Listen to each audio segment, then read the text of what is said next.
صحیح مسلم کی حدیث ہے, انٹرنیشنل نمبر کے مطابق ہے جی 1079. انٹرنیشنل نمبر کے مطابق صحیح مسلم کی حدیث ہے 1079. حدیث میں آپ صلی اللہ علیہ وسلم فرماتے ہیں کہ جب رمضان آتا ہے جنت کے دروازے کھول دیے جاتے ہیں, دوزخ کے دروازے بند کر دیے جاتے ہیں, اور شیاطین بیڑیوں میں جکڑ دیے جاتے ہیں. ٹھیک ہے, جب رمضان آتا ہے جنت کے دروازے کھول دیے جاتے ہیں, دوزخ کے دروازے بند کر دیے جاتے ہیں, شیاطین بیڑیوں میں جکڑ دیے جاتے ہیں. یہ تھی صحیح مسلم کی حدیث انٹرنیشنل نمبر کے مطابق 1079.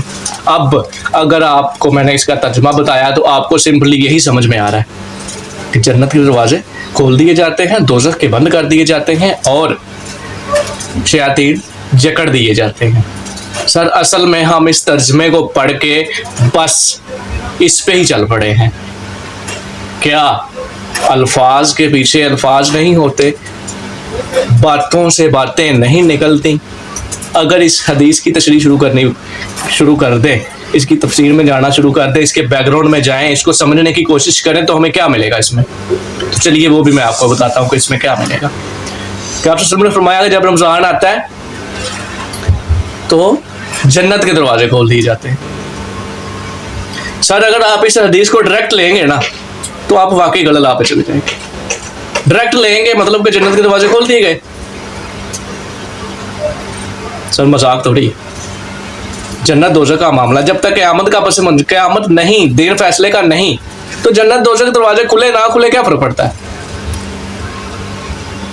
قیامت کے دن سے پہلے جب فیصلے نہیں ہو جائیں گے, اللہ تعالیٰ کے حضور پیش نہیں ہوں گے, جب تک فیصلہ نہیں ہوگا کون مسلمان کون کافر کون جنتی کون جہنمی, تو جنت کے دروازے کھلے یا بند ہو جائیں کیا فرق پڑتا ہے؟ کوئی فرق پڑتا ہے؟ آپ بتائیں. نہیں نہ پڑتا.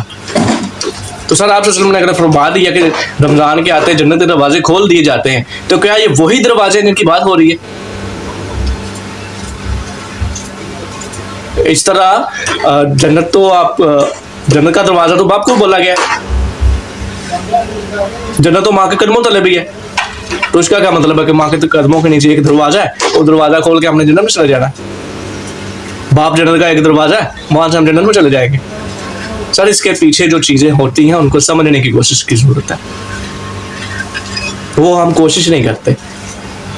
یہاں پہ جو آپ صلی اللہ علیہ وسلم نے فرمایا کہ جنت کے دروازے کھول دیے جاتے ہیں, جہنم کے بند کر دیے جاتے ہیں, دوزخ کے بند کر دیے جاتے ہیں, شیاطین جکڑ دیے جاتے ہیں. سر یہاں پہ یہ تو کلیئر ہو گیا کہ جب تک قیامت نہیں آنے والی, وہ منظر برپا نہیں ہونے والا, میدان حشر نہیں لگے گا, تب تک جنت کا دروازہ کھلے یا بند رہے کوئی فرق نہیں پڑتا. آگے بات سمجھ. اگر ایک بندہ کہہ دے کہ وہ میرا بڑا بیٹا یا میرا چھوٹا بیٹا شیر ہے, تو کیا آپ جا کے اس کی پیچھے دم دیکھتے پھریں گے کہ اس کی دم کدھر ہے, اس کو تو شیر بولا گیا؟ نہیں دیکھیں گے. کیوں؟ کیونکہ اس کی صرف بہادری کی وجہ سے شیر بولا گیا ہے کہ وہ بہادر ہے, شیر کی مانند. تو اس طرح بہت سی چیزیں ہوتی ہیں جو صرف الفاظ میں کی جاتی ہیں, لیکن پس منظر ان کے پردے کے پیچھے کچھ اور ہوتا ہے. تو 2 پوائنٹ تو کلیئر ہو گئے کہ جنت کے دروازے کھول دیے جاتے ہیں, جہنم کے بند کر دیے جاتے ہیں. تو مزید آگے چل کے ان پہ پھر بات کرتا ہوں. تیسری بات کہ شیاطین جکڑ دیے جاتے ہیں. تو شیاطین جکڑنے کا مطلب کیا ہے؟ سر یاد رکھنا کہ انسان 2 طریقے ہیں, انسان کے جسم کے 2 جگہ ایسی ہیں جو بتائی گئی ہیں کہ اگر یہ 2 چیزیں عام انسان, آپ سے وسلم کی حدیث ہے کہ اگر آپ مجھے ان 2 چیزوں کی ضمانت دے دیں تو میں آپ کو جنت کی ضمانت دیتا ہوں. وہ 2 چیزیں کون سی ہیں؟